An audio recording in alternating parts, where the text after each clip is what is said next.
एक व्यक्ति को अचानक खांसी आने लगती है। धीरे धीरे गले में खराश और थोड़ा दर्द शुरू हो जाता है और 2 दिन बाद सर्दी और हल्का सा बुखार आ जाता है। अब उसे लगता है कि कहीं मुझे कोरोना वायरस तो नहीं हुआ है, इसीलिए डॉक्टर के पास टेस्टिंग के लिए निकलता है। निकलने से पहले अपने घर वालों को एक बार मिलकर अपने दिल की सारी बातें बता देता है, क्योंकि क्या पता कल हो ना हो। टेस्टिंग करवाकर घर आता है। उसके बाद अपने आप को रूम में सेल्फ आइसोलेट कर देता है, क्योंकि अभी तक टेस्टिंग का जवाब आना था। अगले दिन अचानक एम्बुलेंस की आवाज आती है और जो पूरा परिवार नहीं चाहता था वही होता है। उस व्यक्ति को कोरोना पॉजिटिव आ जाता है।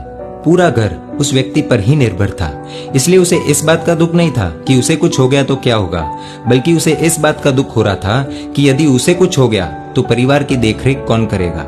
ऐसे में उसे पूरी तरह कवर कर एम्बुलेंस से हॉस्पिटल ले जाते हैं। हॉस्पिटल में पता चलता है कि उसका इम्यूनिटी सिस्टम बहुत तगड़ा है और डॉक्टर नर्स सब मिलकर पूरी मेहनत करते हैं।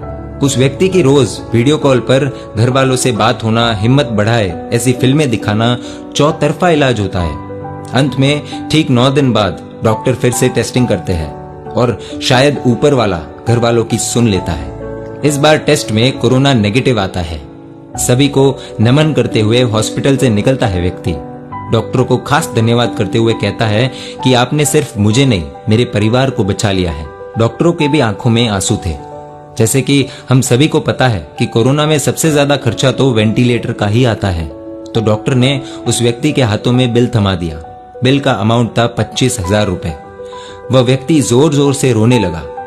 डॉक्टर ने 2 मिनट देखा, फिर दया आ गई और कह दिया कि दोस्त, आपको बिल भरने की जरूरत नहीं है, आप जाइए और अपने पूरे परिवार का ख्याल रखिए। आप रोइए मत, बिल हम भर देंगे, क्योंकि हमने एक व्यक्ति नहीं एक परिवार को बचाया है, तो बिल भर के ये भी पुण्य कमाने दीजिए। वह कोरोना के खिलाफ लड़कर जीतने वाला व्यक्ति बोला, डॉक्टर साहब मेरे पास इतने पैसे हैं, मैं पैसों के लिए नहीं रो रहा।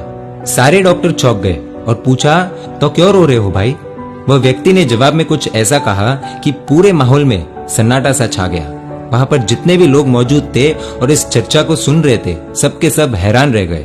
वह व्यक्ति बोला कि 9 दिन वेंटिलेटर पर रहा, 9 दिन मैंने आपका ऑक्सीजन उपयोग किया और बिल 25,000 रुपए आ गया। आज तक पूरी जिंदगी में न जाने प्रकृति द्वारा मैंने कितना ऑक्सीजन लिया होगा, न जाने कुदरत से कितना कुछ लिया होगा, और कभी बिल चुकाने का सोचा भी नहीं।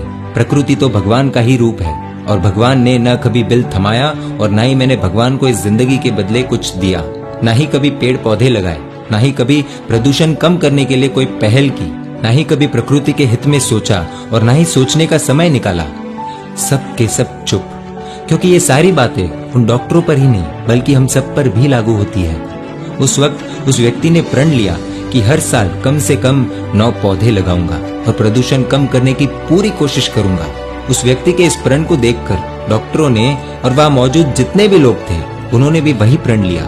दोस्तों, भले ही ये सच्ची कहानी न हो, लेकिन इसके पीछे जो सीख बताई जा रही है वो हम सभी के लिए समझने जैसी है। प्रकृति ने आज तक हमें बहुत कुछ दिया है और देती आ रही है। आज थोड़ी सी नाराज है, कल फिर से शांत हो जाएगी, लेकिन क्या उसके बाद हमारा कुछ फर्ज नहीं बनता? इसलिए इस विषय पर सोचिए। प्रकृति का ऋण हम कभी चुका तो नहीं पाएंगे, लेकिन कुछ तो कर सकते हैं। दोस्तों, आपको क्या लगता है हम प्रकृति के लिए क्या कर सकते हैं? सोचकर अपना विचार कमेंट में जरूर लिखें और अन्य लोगों के भी जवाब पढ़िएगा, जिससे आपको आइडिया आएगा। प्रार्थना करते हैं कि आप सब सेफ है, घर पर रहिए, रूल्स फॉलो कीजिए।